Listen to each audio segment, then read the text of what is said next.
Jeżeli Cię dziwi, że mimo, że podobno jest kryzys, nagle zaczęły rosnąć ceny mieszkań, nagle powstał jakiś ruch, run u deweloperów i coś się dzieje, no to zapamiętaj sobie dobrze wyniki głosowania numer 90 z 74. posiedzenia Sejmu. Z tej kadencji ja pokażę te wyniki, a będziesz wiedzieć dlaczego. W tej audycji zobaczysz też dane z NBP dotyczące właśnie deweloperki i jeszcze kilka innych informacji związanych z tym, dlaczego mieszkania nagle zaczęły drożeć oraz o tym, jak się staramy ratować, czy też jak władza lub ustawodawca stara się nas ratować przed tą sytuacją. Ale jeżeli interesuje Ciebie rynek nieruchomości, no to oczywiście subskrybuj mój kanał.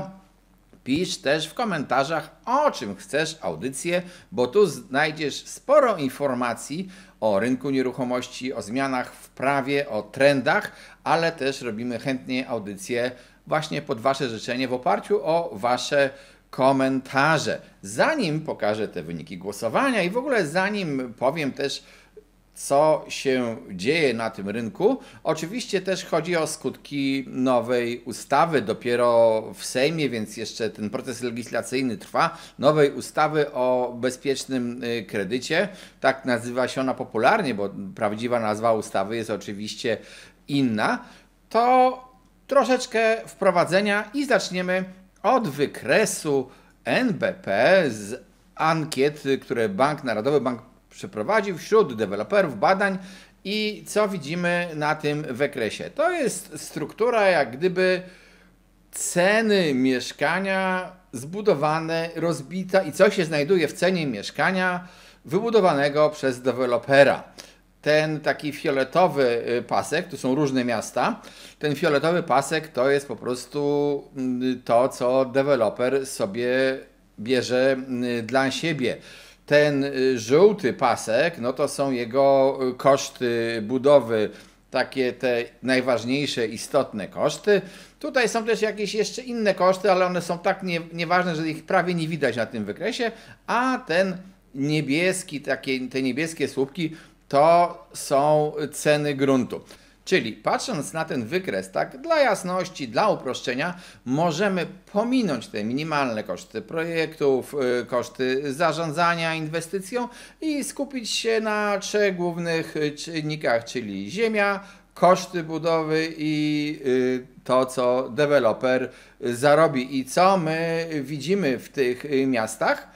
No, w tych miastach widzimy tak, że oczywiście koszty budowy, ten żółty pasek rosną, że rosną koszty ziemi, ale też widzimy, że w ostatnich latach ten udział dewelopera, tego jego zarobku pozostaje w zasadzie na takim, powiedzmy, stałym poziomie. Gdzieś tutaj wcześniej, te lata 2012, no to deweloperzy nawet troszeczkę się hamowali, mając trudność sprzedaży w swoich oczekiwaniach o zarobkach, a teraz się nie hamują. No i oczywiście mamy kryzys i wyobraź sobie, że ty jesteś przedsiębiorcą, który coś robi i nadchodzi kryzys. Nagle klienci troszeczkę zaczynają się zastanawiać nad kupowaniem Twoich dóbr. Co byś zrobił w pierwszej kolejności? No, może oczywiście zmienić branżę, ale to nie każdy może zrobić, ale też od razu myśl przychodzi, dobrze,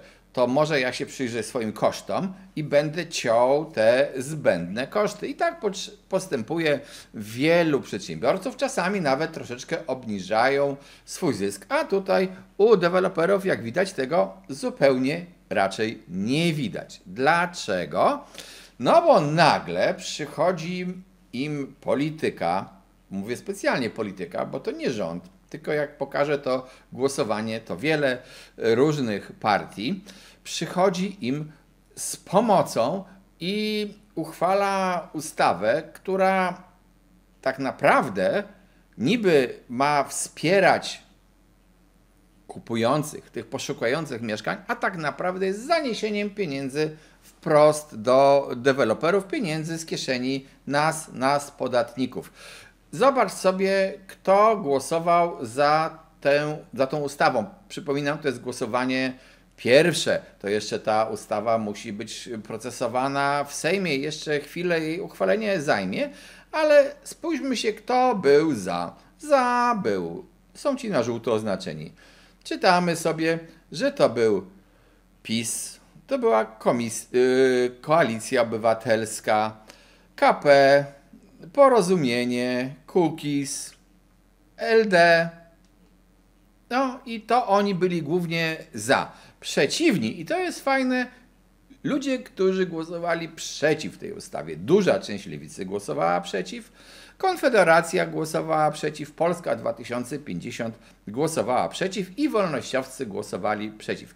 Podejrzewam, że każdy z nich głosował trochę z innych powodów, bo na przykład Lewica ma swój jakiś tam program mieszkaniowy i troszeczkę inaczej chce rozwijać budownictwo niż poprzez dawanie pieniędzy niby na kredyt, a tak naprawdę poprzez wspieranie deweloperów. Bo przecież ta ustawa oznacza, tak jak powiedziałem, nie musisz ciąć swoich kosztów. Poczekaj, ludzie się zainteresują tym tematem. Nie produkuj specjalnie, nie ruszaj z produkcją nowych mieszkań, bo zobaczcie sobie, jak upadła nam w międzyczasie produkcja. Po co masz zaczynać nowe budowy, kiedy teraz zaraz ta nowa ustawa, która spowoduje, że zwiększy się dostępność kredytu i pula kupujących, napędzi ci nabywców. Dodać trzeba też uczciwie, od razu powiem, że rząd zorientował się, zobaczył, że nagle nastąpiło ożywienie u deweloperów, że nagle zaczęto rzucać się na te oferty deweloperskie i tak mówię, kryzys jest, a ustawy jeszcze nie ma, ale już ludzie zaczęli rzucać się na te oferty. Dlaczego? Część osób to są ci, którzy faktycznie chcą kupić dla siebie. Część to są inwestorzy w ogóle gotówkowi, których ten kredyt nie dotyczy, ale oni sobie pomyśleli tak, ojej, jak wejdzie taka teraz ustawa o tym kredycie, to powstaną nowi ludzie, którzy nagle będą mieli zdolność kredytową i oni jak się rzucą na te mieszkania, które teraz są, rezerwować je, to spowodują wzrost cen. To my, skoro mamy gotówkę, kupmy teraz mieszkanie takie inwestycyjne wcześniej. To jest, trzeba powiedzieć, zachowanie racjonalne i nie ma co mieć pretensji do tych ludzi, że tak robią. Ale też powstała grupa, ożywiła się grupa, Boże, popędzę do dewelopera, podpiszę umowę rezerwacyjną, zarezerwuję, a potem nie kupię tego mieszkania i zrobię cesję. I tutaj trzeba powiedzieć, że rząd troszeczkę, znaczy mleko się już rozlało, ale dobrze, że rząd w ogóle się obudził i postanowił w ustawie deweloperskiej wprowadzić pewne zmiany i to też jest teraz procedowana taka autopoprawka rządu. Na czym te zmiany polegają? Najpierw może wyjaśnię w ogóle, jak się kupuje mieszkanie od dewelopera. Niekoniecznie zawsze trzeba te wszystkie 3 kroki wykonać, ale one wyglądają w ten sposób. Najpierw można podpisać umowę rezerwacyjną na jakiś czas określony i w zasadzie wpłacam te pieniądze, mówię, że chodzę gdzieś po jakiś kredytu nie dostanę, to jeszcze mi tę opłatę zwrócą. Ale już zarezerwowałem sobie mieszkanie, na jakiś czas mam rezerwację, a mając te mieszkanie zarezerwowane, którego tak naprawdę nie chcę kupić, mogę sobie zarezerwować parę mieszkań i mogę potem komuś zrobić cesję, ponieważ jeszcze wiele osób, w tym u tego dewelopera, zrobiło dokładnie to samo, to nagle tak naprawdę jak ktoś przyjdzie kupować za jakiś czas, to te mieszkania będzie kupował ode mnie, a nie od dewelopera, a ja swoją taką prowizję czy dodatkową marżę zgarnę. Szczerze mówiąc, deweloperzy nie zawsze są zachwyceni takimi pseudoklientami, bo to są fałszywi klienci, którzy nie robią popytu. Drugą umową, którą się podpisuje, bo tej rezerwacyjnej wcale nie trzeba, to jest taka umowa deweloperska. Umowę deweloperską zawierasz wtedy, kiedy ta nieruchomość jeszcze się buduje, no ale to już jest bardziej zobowiązująca umowa, musisz jakieś wpłaty w jakiejś kolejności spłacać albo jakiś kredyt musisz zaciągnąć. Nie chcę wchodzić tutaj w szczegóły. Mamy audycję o umowach deweloperskich na kanale. Możesz je znaleźć, linki na dole. Ale na końcu jest oczywiście ta umowa, jak już ta nieruchomość powstanie, można lokal jest oddany do użytkowania, to można zawrzeć taką umowę, już tą ostateczną, prawdziwą umowę sprzedaży, czyli te 3 etapy.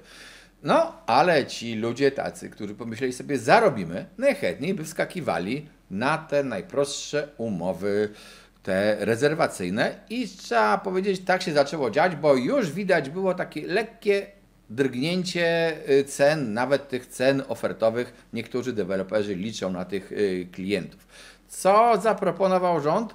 Rząd zaproponował, że w ogóle nie można dokonywać cesji na osobę trzecią przeniesienia wierzytelności z umowy rezerwacyjnej.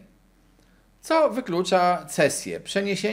Dokonanie takiego przeniesienia zgodnie z poprawką rządową ma być nieważne. Rząd jednak w tej autopoprawce zostawia też furtkę. Zawsze się może zdarzyć, że komuś się noga powinęła, więc teoretycznie dobrze, możesz taką cesję wykonać na osobę z pierwszej lub drugiej grupy podatkowej określonej zgodnie z ustawą o podatku od spadków i darowizn, czyli to w zasadzie jest ta najbliższa rodzina. No i tutaj trudno jest manewrować z tą cesją umowy rezerwacyjnej.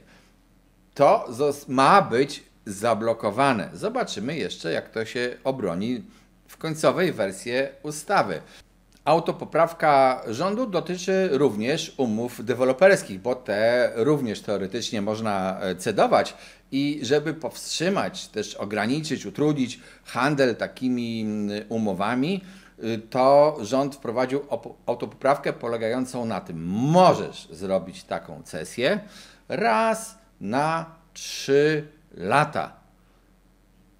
To jest mocne ograniczenie takich praw, ale jednocześnie daje możliwość zrobienia takiej cesji w sytuacji, kiedy tobie w życiu z jakiegoś powodu coś nie poszło zgodnie z twoimi przewidywaniami, twój los się odmienił i musisz się tego mieszkania pozbyć. Tak więc powiedzmy sobie, dobrze, że rząd zrobił tą autopoprawkę, bo tak szczerze mówiąc, te cesje, jeżeli występują w nadmiernej ilości na rynku i jeżeli to był taki handel prawami, to bardziej przypominało spekulacje niż normalny, zdrowy rynek nieruchomości. Ale czy ta ustawa jest dobrym w ogóle sposobem na budowę nowych mieszkań, na zwiększenie budownictwa? Jak już powiedziałem na początku, niekoniecznie, bo ona zwalnia deweloperów z poszukiwania oszczędności,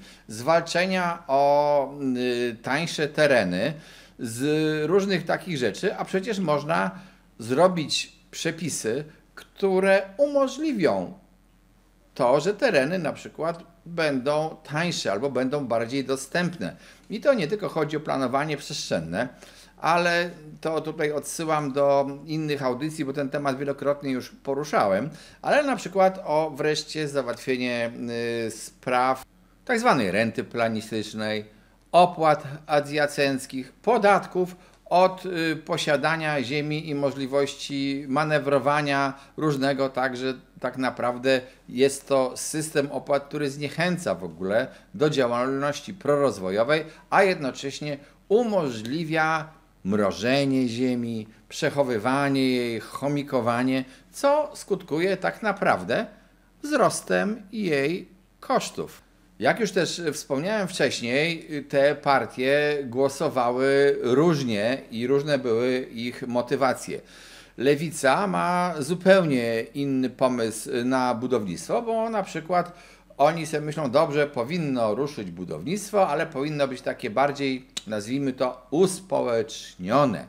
To znaczy powinny powstawać różne organizacje, różne sposoby budowania, gdzie ludzie mogliby budować taniej i szczerze mówiąc te takie działania były realizowane dawno, dawno temu, nawet przed wojną, na przykład były spółdzielnie mieszkaniowe. Ja wiem, że wielu z nas kojarzą się bardzo źle spółdzielnie mieszkaniowe, ze złą jakością, z biurokracją, z różną patologią lat no, tych takich dawno minionych, ustroju słusznie minionego. Tak było, ale też były spółdzielnie, które działały dobrze.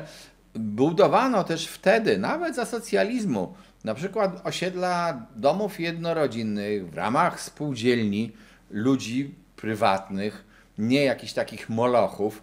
Budowano przed wojną, część spółdzielni oczywiście przedwojennych padła, ale część zbudowała super kamienice. I dlaczego to na przykład budownictwo było dobre? Dlatego, że ci ludzie zbierając się, tworzyli jakiś kolektyw, który zatrudniał sobie projektantów, nadzorców, fachowców, ale nie brał, czy też nie wliczał całej tej takiej premii. Czyli patrząc się na przykład na te wykresy, które tutaj widzicie, to oni ponosili oczywiście koszty ziemi, koszty budowy, koszty zarządzania, koszty projektu, ale znikał u nich ten cały fioletowy pasek.